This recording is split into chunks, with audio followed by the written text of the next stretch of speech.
Point out that the sun shines down its power to all the world and makes the wind blow strong as it will.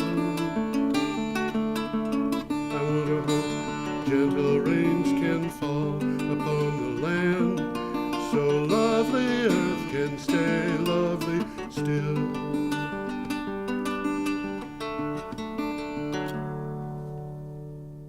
Hello, ladies and gentlemen. This is Energy Week with George Harvey, me, and the amazing Tom Fennell. In the flesh. In the flesh. He's always in the flesh. Every day I take a look at what's going on in the news relating to energy and climate change, and I find articles, 10 to 15 of them, that are interesting, and get a synopsis put together for each with a link to the original, and put them up at my blog, which is called geoharvey.com. You can go to that, geoharvey.com, and find the articles that we're going to be talking about. But we take the 20, 21, 22 articles from the previous week, and on Thursday mornings, Tom and I talk about what that's all about. So this week, we are recording on Thursday, October 18th, and we're starting with week-old articles, Thursday, October 11th. And we usually encounter a few articles here that could take up the whole show. Oh. But we don't have time. Yeah. So I'll try and recommend some of them to look up. There's one in particular I want to recommend. It's a long, very involved article. Which one is that? I think it's about the third one where we're talking about, well, I'll pull it up.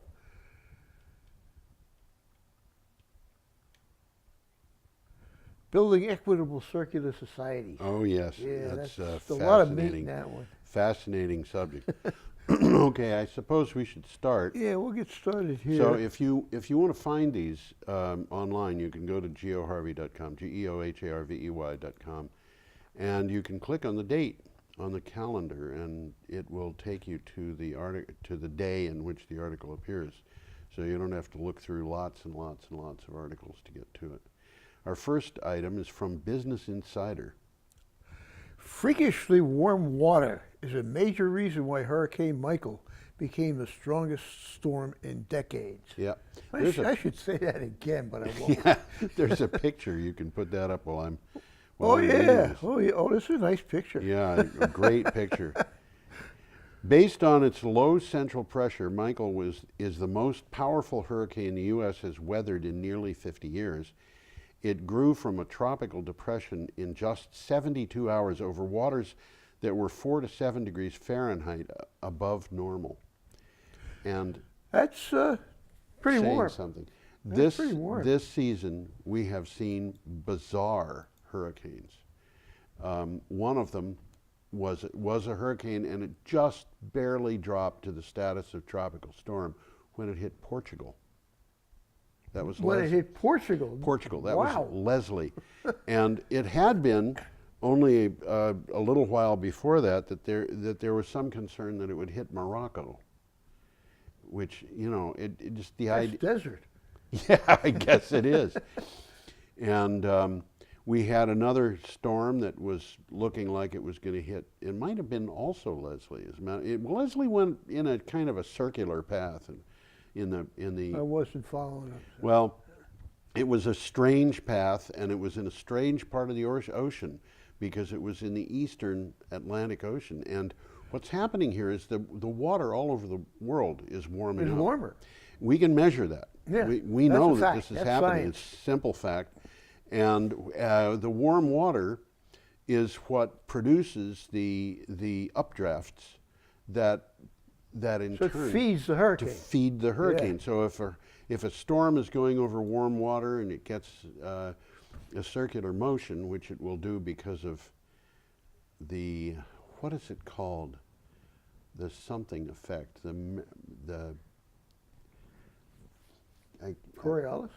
Coriolis effect. Yeah. You got it.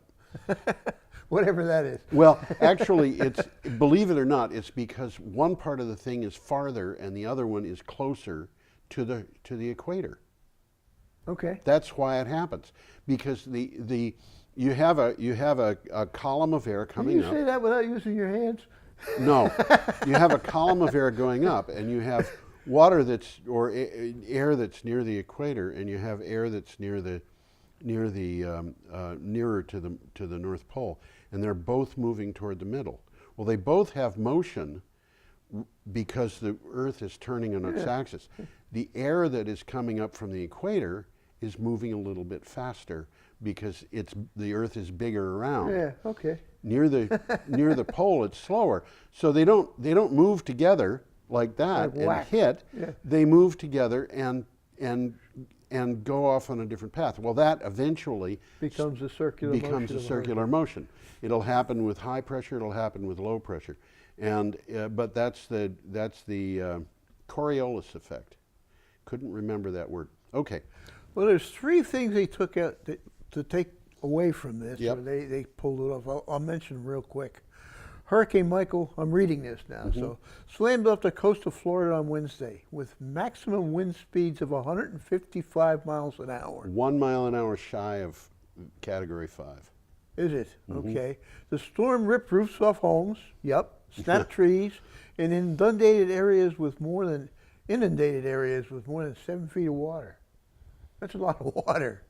The storm's low central pressure makes it the strongest the region has ever seen and the most powerful in the U.S. in 50 years. And this is the key right here. A large part of the reason Michael is so bad is because the water in the Gulf of Mexico is around 5 degrees Fahrenheit warmer than it should be this time of year. Yeah. And they say every hurricane will be more likely to be an intense hurricane. Now this is interesting. You know, This is the bad news. Yeah, I went through and looked at the history of Atlantic hurricanes. I charted it for 50 years. Okay. And what I did was I made a list of all of the hurricanes that were considered major, which is Category 3 or greater. And what I found was the number of major hurricanes per year has not increased in the last 50 years at all. And in fact, maybe in the last 10 years, it's declined slightly. Okay. So But it's not frequency, it's not frequency. it's magnitude. But the number that were in certain years where we seldom had I charted the years in which there were 3 or more. We didn't have any years that had 4 or more until relatively recently, and these big hurricanes are getting bigger and more powerful. A little bit less frequent, maybe, but definitely bigger and more powerful. The biggest hurricanes, half of them have happened in the last since the year 2003. This Wow. is in a 60, starting in 1950, in a 68-year period, half of the ones that were super powerful were in the last 18 years. That's not a good sign. Not at all. Not at all. Not at all. And you know, there are hurricanes hitting that are above code. That are what? Above code. What does that mean? The building codes didn't account for hurricanes. They weren't anticipated when they built. Wow. Now Nope. that's more scary. That is scary. And this happened with Hurricane Andrew. You know, there were a whole bunch of people who sued because their houses were flattened. And they sued the developers. And the developers said, We built them to we code. built them to code. Yeah. You know, built them to code. I don't like that because that means you're building them to the lowest standard. Yeah. But they did build them to code, and they went to court and they said, look, we've got a situation here where streetlights have been bent double. This is not normal. So. Well, let's go to Denmark. They Let's don't get go to the Denmark. hurricanes there too often. No, not too often. College Media Network provided this little piece. Denmark is banning non-renewable energy-powered vehicles to combat climate change. Denmark becomes the first country in the world to ban the new sale of vehicles powered entirely by fossil fuels in order to fully transition to clean power, non-polluting vehicles on the road, such as EVs and electric vehicles and hybrids. This is interesting because Norway is announcing that they're only going to sell electrical powered or hybrid vehicles beginning in 2030. Yeah. Okay, the Netherlands also announced that it will be selling only electric vehicles starting in 2025. Yeah. And the UK is going to ban the sale of all gas and diesel fuel cars starting in 2040. Do I see a trend going on A trend, here? but you know, I don't believe any of those dates. I think that, I mean, just think about it. If you were, do you want to be the last guy in town to have a gas-powered car? Where do you buy gas? Well, yeah, the infrastructure is going to The be infrastructure is going to disappear, and you don't want to be driving gas-powered cars when there's no gasoline around. So you're saying it's going to escalate. It's going to go faster, Yeah. I think. Yeah. Okay, should we move on? Yeah, let's move on to Hawaii. They do get hurricanes. Yes, they do. And let's And we see, have we a got picture here coming it's, up. It's Yep. all ready for you, Tom. Looks like a bunch of washing machines. How did you know? This is from PV Magazine USA. Hawaii's march to 100% adds 260 megawatts of solar and a gigawatt hour of storage. They're getting serious That's a about lot of storage. Hawaiian Electric Industries reports that it's in negotiations on long-term power purchase agreements with developers of 7 projects on 3 islands. The developments on Oahu, Maui, and the island of Hawaii are for solar power with battery backup at a 4-to-1 capacity ratio. That means for every megawatt of solar power that they're putting in, they're putting 4 megawatt hours of battery backup. Well, I've got the same thing. 1.4 megawatts of generation. For that, they put up a megawatt hour of storage. Mm-hmm. I haven't run the numbers, but I'm sure it makes sense. Yeah, it's You're not going to want to store everything you're making because you're going to be using some. you're going to be of what using you're it. Yeah, that's right. But that ratio is designed obviously to make that solar baseload power. I think so. So they're The quick takeaway from here. In 2015, Hawaii passed legislation requiring electricity providers to generate 100% renewable energy by 2045. That's the law. Mhm. Okay, and island leaders pledged, this is not the law, to transition ground transportation to 100% renewable also by 2045. Yes, So they're serious. they're serious. Well, they have to be. They don't have oil. They don't have oil. They don't have coal, and they can't cut down all their forests for fuel. You know, it's just Hawaii is resource poor, unless they're dealing with renewables. And if when they're dealing with renewables, they've got all the resources they They need. got plenty of wind out in Hawaii. They've got a lot of wind, but they've also got a lot of A sunshine. lot of sun, yep. Yeah. Okay. Moving along. We are up to Friday, October 12th, and we have an item from TBO.com. Bill Nelson, who we'll find out who he is in a short time, Yep. says global warming led to Hurricane Michael's strength. Quote, listen to the scientists. Florida Senator Bill Nelson bluntly assigned blame for how an October tropical storm swiftly grew into the most powerful hurricane ever to hit the Florida panhandle. It's global warming.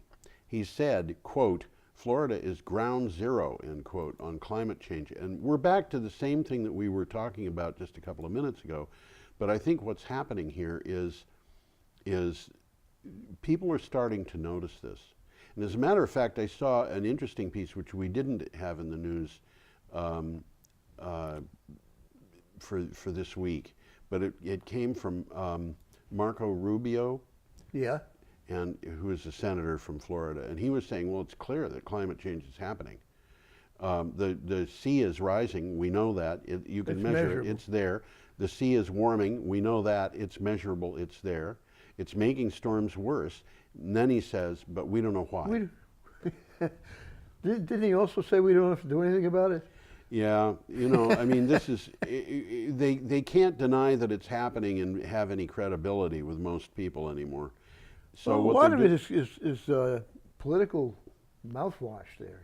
Yes, and You if know, you the follow the Democrats money, say one thing, the Republicans say another. If you- Rubio's a Republican. yep, Nelson's a Democrat. yep, Okay, And if you look at who is paying their campaign donations, you see yeah, you see that where they're coming there's from. a connection there. Well, Nelson says that Florida risks more can't even say it, more devastation in its future if it doesn't soon adapt to rising temperatures. Well, Duh. yeah, we And have. sea levels and rising sea levels. Yeah, And Michael, we didn't mention this one. We said it's the fourth most powerful hurricane ever to hit the United States. yeah. Now, So they're not playing around, the sea level rise is a serious problem. especially in Miami. Yeah, the sea level, we've mentioned this before, I just want to mention it again.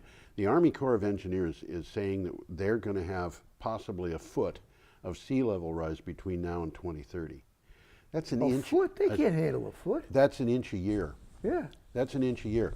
Wow. There was an article in I'm going Clean to sell Tech. my shorefront property down there. No, you don't want shorefront property. Mr. President, bail. Anyway, there was an article in Clean Technica about 2 weeks ago, and we mentioned this as well, that said that the city of Miami is threatened by an 18-inch rise. Well, Well, we've been talking about this. There's no place for the water to go. and it goes right through sandstone, Yeah, which is what it's built like a on. sponge. It goes right through So, it. you know, here you've got a city.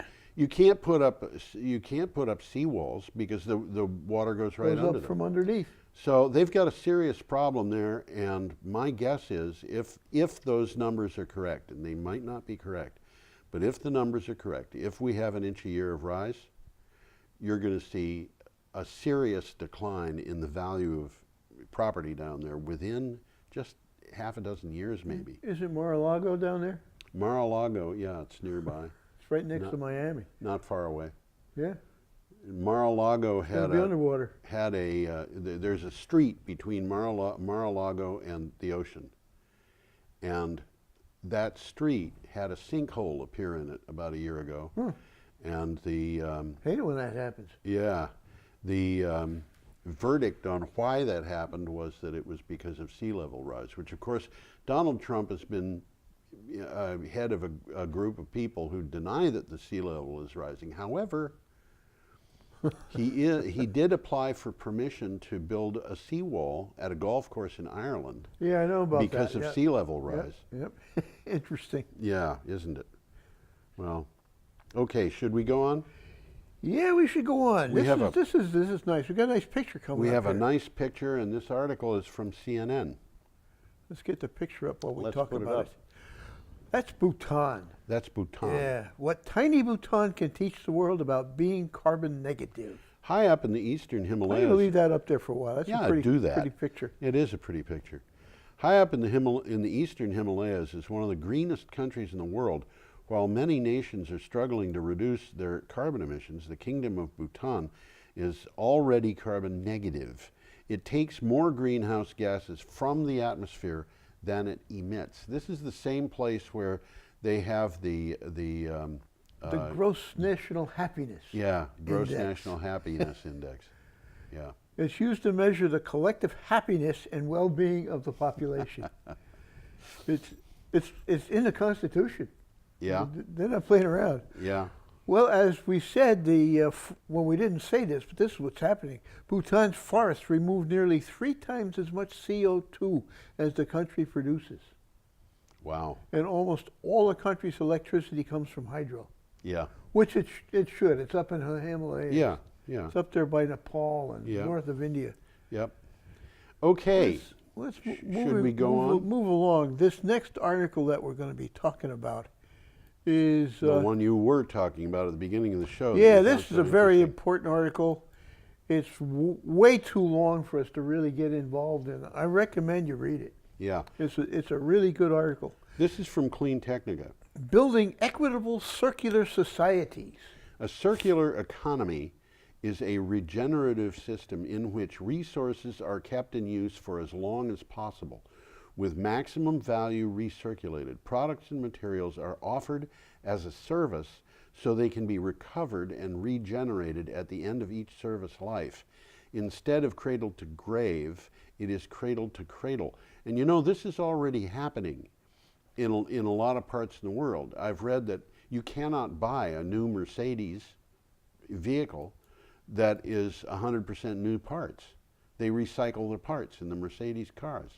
Do they really? They take, yeah, That's good. yeah. And you know, I mean, they're refurbished, they're like new, but they have a certain, they have this thing that puts these things back into use, keeps them in use as a standard policy. I wonder how they pull that one off. That sounds pretty complicated. Well, they take people, you know, they go to the landfill, and when people throw their old Mercedes away. Well, they must be taking the parts out of relatively new cars. They take them out of cars that have been in wrecked accidents or and whatever, you know, anything fell that's off the transport. usable, you pull it out and put it to work. Good for them. Yeah. Well, there's some concept that came out of this that we should be watching. Yes. Circular economy, you just mentioned. Yes. Blockchain, which we're going to cover again. Yes. And the X-Tax project, which I never heard of before. The blockchain we'll talk about. The X-Tax project is a proposal to bring taxes on resources up to bring tax on resources up and tax on labor down. Mm-hmm. More distributing the income more equally. Mm-hmm. Yep. So it's an interesting thing, and what they say from the article, these three innovations could set up the foundations of a new era to generate well-being for all on Earth. And I suggest that you can, if you can, read that article.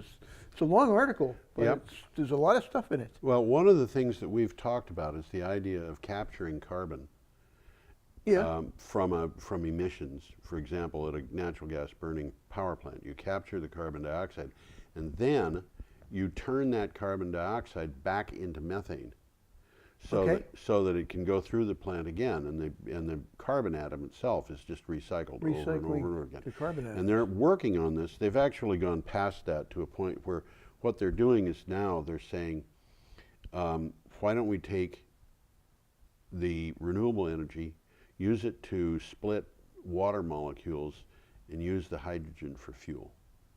We've talked about that. We have indeed. Yeah, Yeah. well, yeah. Yep. Okay, should we move on? Yeah, let's move on to another one. This is an interesting one, too. It's the Sahara Desert. It's the Sahara. And I have an interesting picture home of some people skiing On the Sahara. in the Sahara on snow. On snow. Mm-hmm. Yeah, okay. Well, this is from the Minneapolis Star-Tribune. Wind and solar farms can make their own weather. We've already touched base on We this. talked about Yeah. this earlier, about a report from Harvard. This takes it in an entirely different direction. Some forms of renewable energy could change the climate more directly than had been previously thought. If wind turbines and solar panels were deployed across the Sahara, more rain would fall and more plants would grow, according to research in the journal Science. You're taking the words right out of my mouth. Wow. The turbines would cause warmer air from above to mix with the cooler air below, Yep. bringing more heat close to the surface. Yes. So the air temperatures near the ground increase, duh. Mm-hmm. That would change the atmospheric conditions over the Sahara and bring more moisture to the area. Mm-hmm. Average rainfall would increase. Yep. This is a It's continuous cycle here. The Yeah. additional water would fuel plant growth, and those extra plants would reduce the amount of sunlight that's reflected off the desert surface. From there is a positive feedback loop, which also sequesters carbon. which also, Yeah. and so on and so on and, And so on. and so on. And you could do this in a lot of places besides the Sahara. I mean, Well, it it could be, could be done in the southwestern yeah, part of it the could be United States. what's coming for us. It might be. This is, if you do it on purpose, it's what's called geoengineering. And there's many kinds of geoengineering. And Yeah, there is. But some of them I find kind of scary. Others, I don't know. Well, the Sahara is a vast area of land that's Yep. doing absolutely nothing for the world, just but it could be developed. Yep. I don't know how many degrees or how much water they have to bring there to make it lush, but it could be turned into farmland if Yeah. not very difficult. Yes. Okay, we are up. We have an item here from Clean Technica, and this is an interesting one. 40% of China's coal plants are losing money, reports Carbon Tracker. Carbon Tracker unveiled technology that uses satellite imagery and machine learning to identify risks from fossil fuel plants. It shows that about 40% of all Chinese coal plants are losing money, and their owners could save $390 billion by shutting them down. That's a lot of money. It's a lot of money, and you know what? It's almost a half a trillion. Those owners are going to want to shut them down. I think so. Chinese Well, the government like wants government to shut own them down. Well, you know, I mean, It's China. You don't know what's going on there. The government wants to shut them down. They've got an additional reason now because it is not. They're not just polluting; they are losing money. So, Yep. you know, So it's not going to continue for long. No. Takeaway from the article: if China fails to phase out coal power, the world will fail to contain dangerous climate change. Oh yes. It's that big. Yes. Yes. Okay, and same thing I think is true of the United States. And we got another picture here coming We up, do. don't It's we? a picture of the Hoover Dam, which our been there. viewers can see behind us there. Yeah, I've been now there. they've got the, and look at the water. It's all hydro down the bottom. Yeah, look at the water behind the dam. That's the reservoir. low. It's low. That streak on the bank is because That's right outside of Las Vegas. Yes. Okay. This is from Ledger Insights. Nevada explores blockchain, again, to track renewable energy. Nevada state regulations require that 25% of electricity come from renewable energy sources by 2025. The state has an energy credit trading system. The Nevada Public Utilities Commission announced plans to consider blockchain as a replacement for the current system. Blockchain is basically an accounting system here. It is that. I got a quick takeaway Go on ahead. it. It's a word you're going to be hearing more of. Yeah, The Bitcoin is using blockchain. that's right. So a blockchain is a growing list of records called blocks, which are linked using cryptography, which means you can't change them. Each block contains a cryptographic hash of the previous block, a timestamp, and a transition data. By design, a blockchain is resistant to modification of the data. Yeah. Okay, it is an open distributed ledger that can record transactions between two parties efficiently and in a verifiable and permanent way. And cryptography is about constructing protocols that prevent third parties from reading private messages. Well, in this case, it isn't reading the messages that they're It's worried changing about. It's them. changing them. Yep. But the thing is, all of this stuff is open, which means that the records are kept in multiple computers. And in order for anybody to change those records, You can't change them. you'd have to change all of them. All of them, right. And you probably wouldn't even be able to figure out where they are, because you know they can be backed up and put into. They could be anywhere. They could be anywhere. You just have no way of knowing. But the big thing about this is it makes it possible, for example, for a person who has solar panels on his roof to sell electricity to somebody else, and the transaction goes between them. And they can't really cheat on it. That's the whole idea behind yeah. the blockchain. Yeah. Okay. Interesting. You'll be hearing more about blockchain. Absolutely. It's an important thing. And that thing, by the way, about Bitcoin, Yeah. I don't trust Bitcoin at all. I don't have any. I don't have any. I'm not going to get any. Okay, we're up to Sunday, October 14th, and we've got an item here from Motley Fool. The Motley Fool is an investment advisory service. Yes, it sure They're is. telling you where to invest your money. Yes, I wish I had some.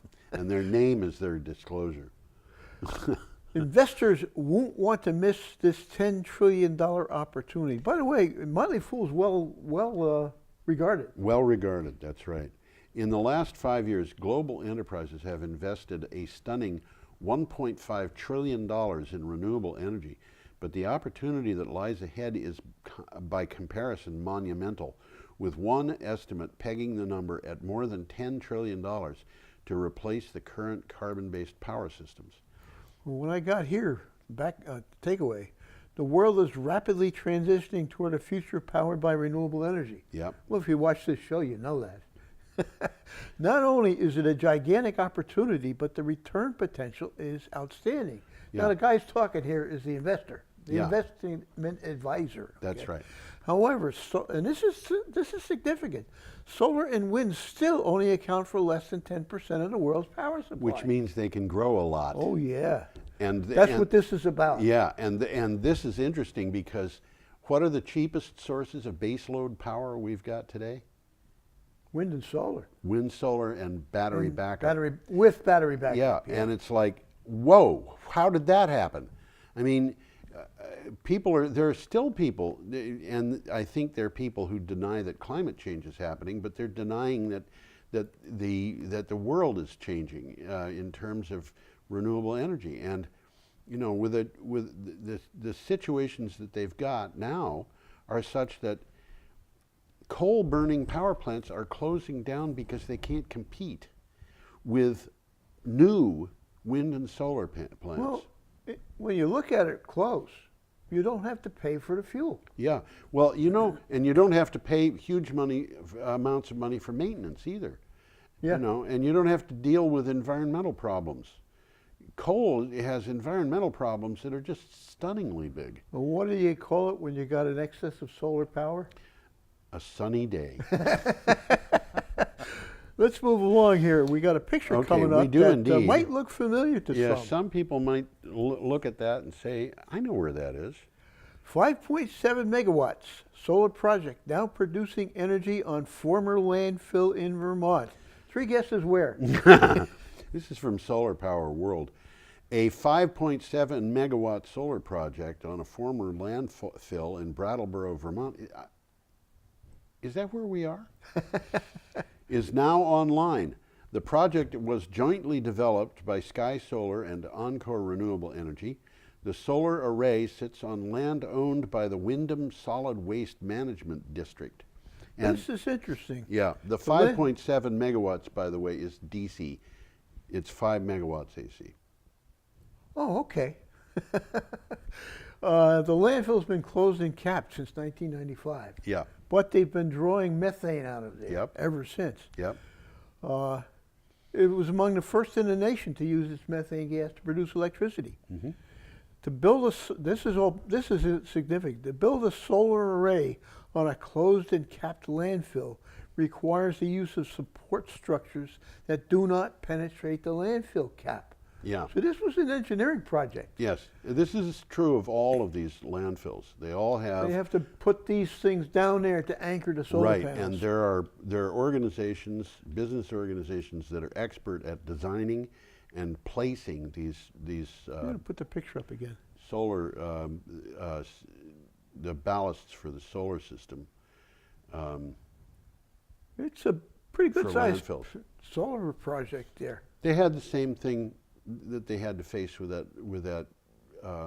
Was it in Rutland? They had a large solar system. There's a on large solar system. on Green a Mountain Power landfill. owns it. Yeah. Yeah. They had the same They did kind of problem the there. same thing there. Yeah, huh? and this is becoming more and more common. Well, Because what else can you do with capped landfills? Not a whole. You can't build on them. no, you can't do very much. So this makes a lot of sense. I mean, It makes a lot of sense. You can't farm them. You know, there's a whole bunch of things you can't do, but you can make money with them by putting a solar array on them. which is what they're doing right here. Yeah. The one thing that I kind of regret that I have about this is that I really think there should have been batteries put in with it. And, you know, this is big enough that you could have had a substantial part of Brattleboro turned into a microgrid using this thing. And that would mean that if in the event of a storm, that area of town would either stay on live electrically or it would be easy to repair. Well, I would think they could still put batteries up there. They could, yeah. It would be a retrofit No, they in have to come up terms of with the money. yeah. They could put the batteries in. That's not a problem. What I'm thinking of is you need to be able to isolate it so that it'll keep going. There are reasons to have batteries that have nothing to do with microgrids. They are No, useful. but for if you making have money. batteries, it makes it Yeah. logical to create a microgrid. And Yes, that it does. a microgrid up there would take care of all of North Brattleboro. I think it would, yeah, Yeah, absolutely. all of the Yeah. Route 5 corridor there. Yeah, yeah, and now including the police station. Yeah. Yeah, maybe that's why they moved it up there, because they knew. Well, Okay, let's move along here. utilities Middle East. Offshore wind technologies takes off. Well, if you watch this show, you know that. Compared to other renewable energy technologies, offshore wind still makes up only a small part of global power generation. Today, there is slightly less than 19 gigawatts of installed offshore capacity. I would have thought there was more than that. I would have thought so too, but you know, that's tiny compared to, well, It's growing. but it's growing. Costs have been falling rapidly, and installed capacity is expected to grow to 128 gigawatts by the year 2030. So that's from 19, Yep. or to round numbers, from Yeah. They expect to from multiply 20 it to by 130 6. Yeah, gigawatts. by more than 6 Now, in 12 years. 130 gigawatts. Now you're talking some real power here. Yeah. Yeah. Well, offshore energy is in a fast lane and is picking up speed. Yes. Okay, driven by rapidly falling costs and technological innovation, offshore wind capacity grew by 25% between 2016 and 2017. Yes. So it's growing rapidly, It's growing rapidly. That's right. as the Motley Fool has advised us. Okay, we are up to Monday, we got October a picture here. 15th. We have a picture of storage batteries. Were we just talking about storage Yeah, batteries? we were. We were. Well, those are in Australia, and I looked at them and I saw a whole bunch of trailer trucks. Yeah. But they're storage batteries. Yep. It'd be interesting to see how big that particular battery storage system is. Yeah. Because Australia's really heading the world in Oh, storage yes. and stuff like that. This is from the Sydney Morning Herald. Australia heading for a battle royale on solar power. The sharply rising levels of rooftop and grid level solar power will force tough decisions on Australia as Australia reaches a solar peak, energy chiefs say, with an average of 6 new rooftop installations every minute.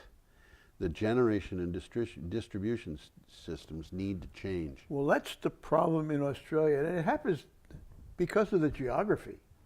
If you look at Australia, the way it's settled, almost everything that's settled there is along the coast. Yeah. Huge distances between towns in the middle of Australia. So they never built a grid like we have. There's grids there, They've built the closest approximation they can think of. But it means that you have 100 miles of transmission lines going to a town with 100 people in it. You're going to lose kind of stuff, You're yeah. going to lose money on that. Yeah. And you know, you take Alice Springs, which is almost dead center in the middle of Australia. Middle of nowhere. And they've absolutely. got to get power there somehow. Yeah. Now all of a sudden they're saying, "Oh, we can make power locally." Well, Australia, and this is their problem. It could become the first country in the world where the grid cannot handle the excess level of distributed energy generated. And they're generating a lot of distributed energy in Yep. Australia. That would mean a power generated would be wasted, could be wasted, it says would, as it could not be transported to where it is used. Yeah. You know, Major changes to the national energy system, like more batteries, will have to be made to accommodate the excess of solar generation. right. They'll solve it, but They'll it's a sol- problem right now. This is a problem that can be solved.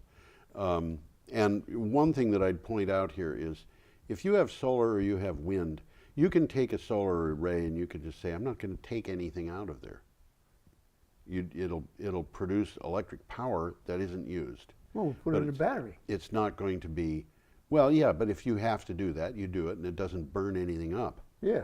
Same thing with wind turbines. You can furl them so they just stop turning. Yeah. So the wind's blowing, but there's nothing But happening. you can't shut down a nuclear power You cannot station. do that with nuclear power or coal or combined cycle natural gas, because the boilers are so big, you know, and even It takes about a day to heat them up, doesn't yeah. it? Well, in nuclear power, it can take a week. Wow. And you know, they talk about small modular reactors. Well, small modular reactor is a third of the size of Vermont Yankee.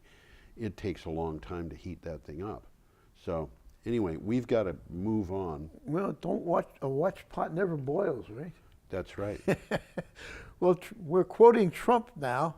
Climate change scientists have a political agenda. This is taken from the BBC. This is, you know, all over. Donald Trump's pronouncements have been all over the internet. U.S. President Donald Trump accused climate change scientists of having a, quote, political agenda, end quote, as he cast doubt on whether humans were responsible for Earth's rising temperatures. He said he does not believe climate change is a hoax, but he has doubts that human cause. Well, he has in the past. He has in the past. Well, Donald Trump changes his mind. Before he finishes tweeting. Yes, that's right. And you know, he's also said, well, the climate's changing, but it'll change back. Well, the world's leading scientists agree that climate change is human-induced. Yes. Duh.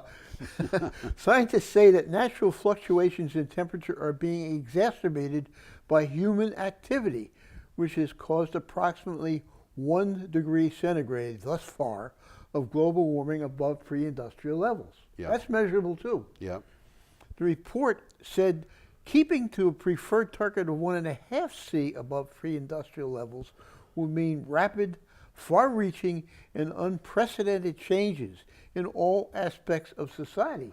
Now that's kind of scary. But you know, there's another thing that people should think about with this, and that is if the world is going to do this, which it looks like it's going to try to do, it means that if we are going to depend on foreign purchasers to buy our coal and natural gas, we're selling into a declining market. We're still complicit in global warming. Yeah, we're using it ourselves. Yeah, or they're using it somewhere they're talking else. About building new terminals in order. Yeah, they are. And I mean, that's crazy. It's mind-boggling. They could be built for products that won't ship in 4 years. Yeah. Okay, we should keep going, Tom. Yeah, we got a picture coming up here. We do, and what we We have. got 16 minutes left, and we're on Tuesday. So. Yeah. Okay. Well, we're Wednesday night. Let's USA got a picture Today. here of Puerto Rico. This is from USA Today. Message from Hurricanes Michael and Maria. Renewable energy makes more sense than ever. To face the growing threat of climate change, we can no longer rely on old energy systems. We must develop new ones that can withstand more frequent hazards. We can build infrastructure in a smarter, more sustainable way.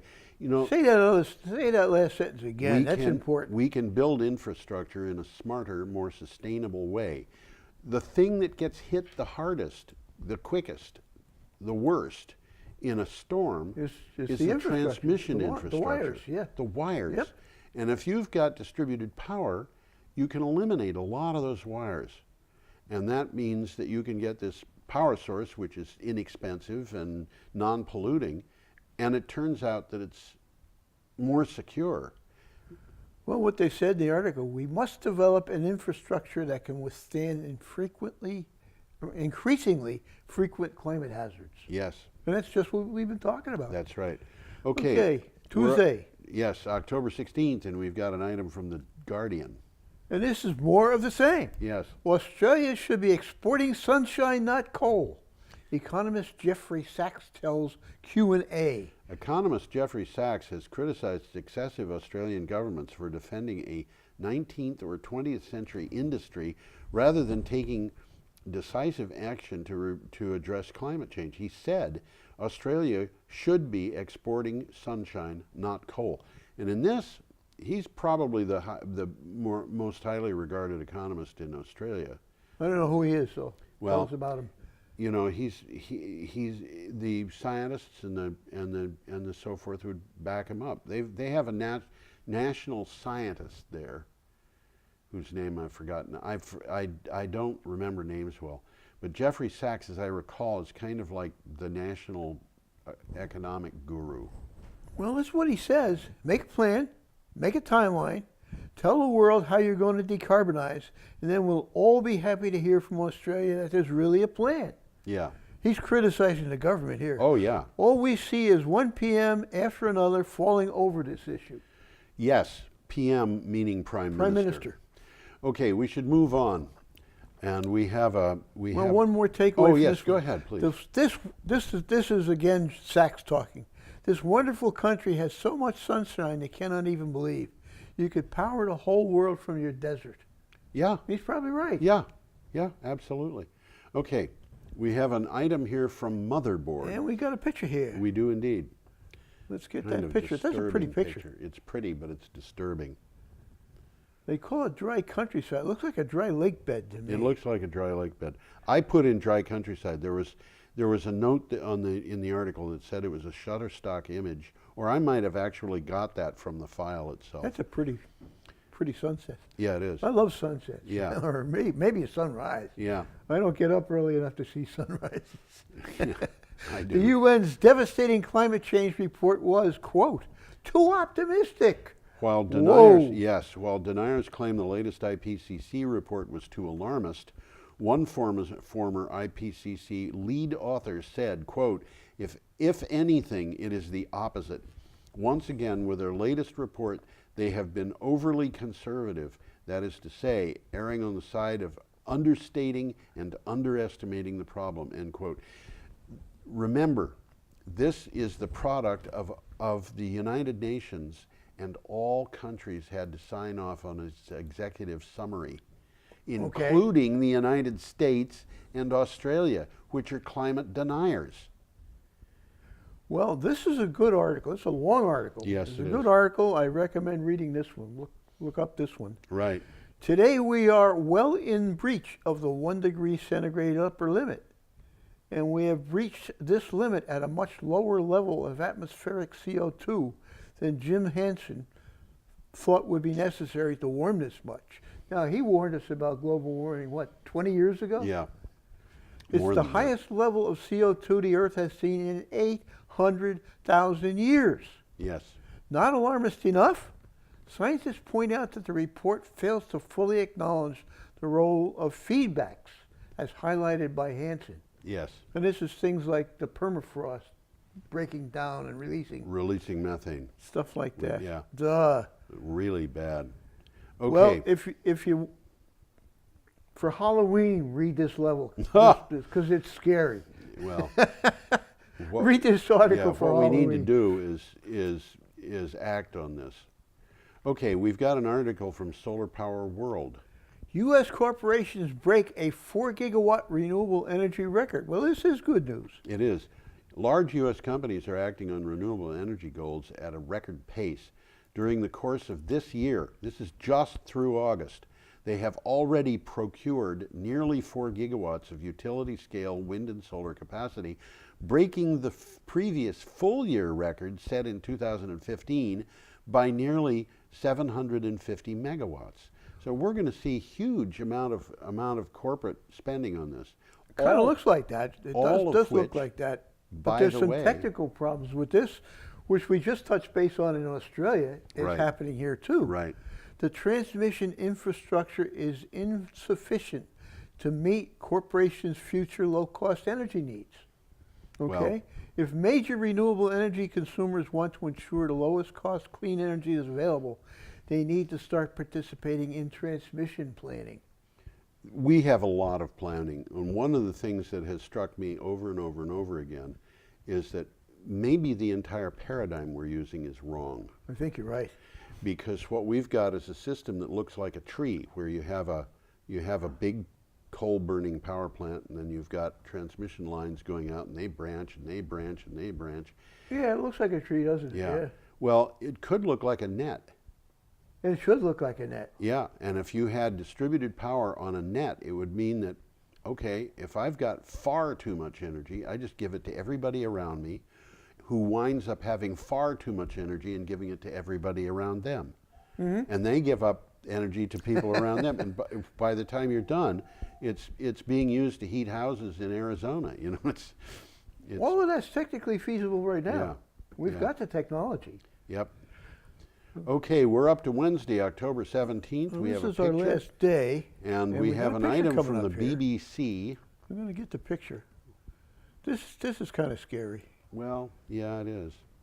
I mean, that doesn't look like a place I'd want to raise my children. Well, that's Afghanistan. It sure is, but I'm thinking of, out in the middle of Afghanistan where it can get cold at night. Oh yeah. In a tent. Oh yeah. Okay. Afghan drought is displacing more people than the Taliban conflict. As I said, it's about this article about Afghanistan. A deadly drought in Afghanistan is causing a humanitarian crisis that has displaced more people this year than the war between the government and the Taliban. The UN is allocating $34.6 million to help 2.2 million people estimated to have been affected by the drought. 34.6 million to help 2.2 million? I can't do the math in my head. I mean, we're talking less than $20 per person here. Not a heck of a lot, is it? It's not a heck of a lot. I mean, you go to... How much are we spending on war over there? I have no idea. And more than that. Listen, anybody who gets into a war in Afghanistan is out of his mind because they've never been conquered, have they? Alexander the Great. Oh, okay. Yeah, he conquered, and before that... Is that where he wept? I don't know.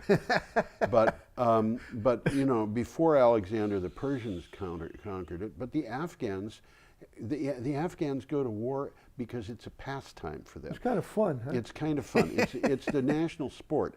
You can't conquer Afghanistan because they don't stop fighting. The best thing to do with Afghanistan is stay away. I can't argue that point. And it's not the only country that's like that, but there's certain places. You don't want to try to take an army across the Caucasus Mountains. It's not a good idea. Work very well. Well, the takeaway from this one: 250,000 Afghans have fled their homes this year due to drought. Yes. Just due to drought. Yes. Winter is coming. This is sad. This is really sad. I feel this so next bad one's about coming these up. people. We've talked about it before. Yes, we have. This is the VW scandal. This is and it's from in CNN. the news. They've been talking about it in the news. Yeah. Volkswagen's diesel scandal costs hit $33 billion with new Audi penalty. Volkswagen is once again counting the cost of cheating on diesel engine emissions tests. When did this start? A couple of years ago? Yeah.